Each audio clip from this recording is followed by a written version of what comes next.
Hi.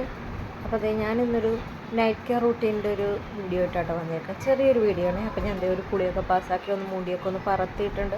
അതൊന്ന് ഉണങ്ങാൻ wait ചെയ്യണതാണ്. അപ്പോൾ അതെ ഞാൻ ഇത്രയും കാര്യങ്ങളാണ് പെട്ടെന്ന് എടുക്കുന്ന സാധനങ്ങളാട്ടോ ഞാൻ ടേബിളിൽ ഒന്ന് അറേഞ്ച് ചെയ്ത് വെച്ചേക്കണം. അപ്പോൾ അതൊക്കെ ഒന്ന് ഞാൻ നിങ്ങൾ ജസ്റ്റ് കാണിച്ചു തന്നെയാണ് എനിക്ക് പെട്ടെന്ന് ഉപയോഗിക്കുന്ന കാര്യങ്ങളും. അതെ ഞാൻ മുടിയൊക്കെ ഒന്ന് ഉണങ്ങിയിട്ടുണ്ടെങ്കിൽ അതൊന്ന് മുടിയൊക്കെ ഒന്ന് നന്നായിട്ട് കെട്ടി വെക്കണം. നമ്മൾ സിമ്പിളായിട്ടാട്ടോ നമ്മൾ എന്താണ് വീട്ടിൽ ചെയ്യണത് അതാണ് കേട്ടോ ഞാൻ ചെയ്യണത്. പ്രത്യേകിച്ച് ഞാൻ ഫോട്ടും കാര്യങ്ങളൊന്നും എടുക്കാനുള്ള മുടിയൊക്കെ ഒന്ന് നന്നായിട്ട് ചടയൊക്കെ കളഞ്ഞ് അതൊന്ന് ജസ്റ്റ് ബുഷ് ചെയ്ത് വെക്കണേ ഉള്ളൂ കേട്ടോ. അത് ഞാൻ നന്നായിട്ട് ഫേസൊക്കെ വാഷ് ചെയ്തിട്ടാണ് ഓൾറെഡി വന്നിരിക്കുന്നത്.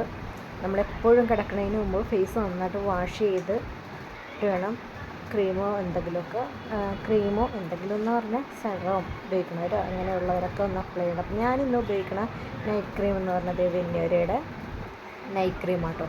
അപ്പം ഞാൻ കുറച്ച് നാളായിട്ട് ഉപയോഗിക്കണില്ല, ഞാൻ പറഞ്ഞില്ലായിരുന്നു വേറൊരു ക്രീമാണ് ഉപയോഗിച്ചുകൊണ്ടിരുന്നത്. അപ്പോഴത്തേക്കും വീണ്ടും സ്റ്റാർട്ട് ചെയ്തിട്ടുണ്ട്. ഒരു 2 months ഉപയോഗിച്ചതിൻ്റെ ഇതാട്ടോ, കുറച്ചും കൂടിയേ ഉള്ളൂ. നല്ല സ്മെല്ലാണ് ഓപ്പൺ ചെയ്തപ്പോൾ തന്നെ. ഞാനിതെങ്ങനെ സൂക്ഷിച്ച് വെച്ചേക്കണമായിരുന്നു. പക്ഷേ എന്തോ ഒരു ജസ്റ്റ് എൻ്റെ കയ്യിൽ നിന്ന് വീണ് എൻ്റെ അടപ്പൊന്ന് പൊട്ടിയപ്പോൾ ഞാനതും ഒന്ന് ഒട്ടിച്ചൊക്കെ വെച്ച് ജസ്റ്റ് ഒന്ന് അഡ്ജസ്റ്റ് ചെയ്ത് വെച്ചിട്ടുണ്ട്. അപ്പോഴത്തേക്ക് മുഖത്ത് മൊത്തം ഞാൻ അപ്ലൈ ചെയ്തിട്ടുണ്ട്, നല്ല രീതിയിൽ അപ്ലൈ ചെയ്തിട്ടുണ്ട്. അപ്പോൾ തന്നെ നല്ലൊരു സ്മെല്ലായിട്ട് ഇതിൽ നിന്ന് വരുന്നത്. നല്ലൊരു ഇതാണ്, ഒരു ആയുർവേദിക് ക്രീമിൻ്റെ ഒരു സ്മെല്ലാട്ടോ. അപ്പോൾ എല്ലാവരും നിങ്ങളും ഇത് യൂസ് ചെയ്യാൻ പറ്റുന്നവർ യൂസ് ചെയ്യുക. അല്ലെങ്കിൽ നിങ്ങൾക്ക് നിങ്ങളുടെ കയ്യിലുള്ള ബെസ്റ്റ് നൈറ്റ് ക്രീം യൂസ് ചെയ്ത് ഒന്ന് അപ്ലൈ ഒക്കെ ചെയ്ത് ഫേസൊക്കെ ഒന്ന് നല്ല രീതിയിൽ കെയർ ചെയ്ത് ഒന്ന് കിടന്നുറങ്ങാൻ ശ്രമിക്കുക. അപ്പോൾ പുതിയൊരു നൈറ്റ് കെയർ വീഡിയോ ആയിട്ട് വീണ്ടും വരാം. Okay, bye bye.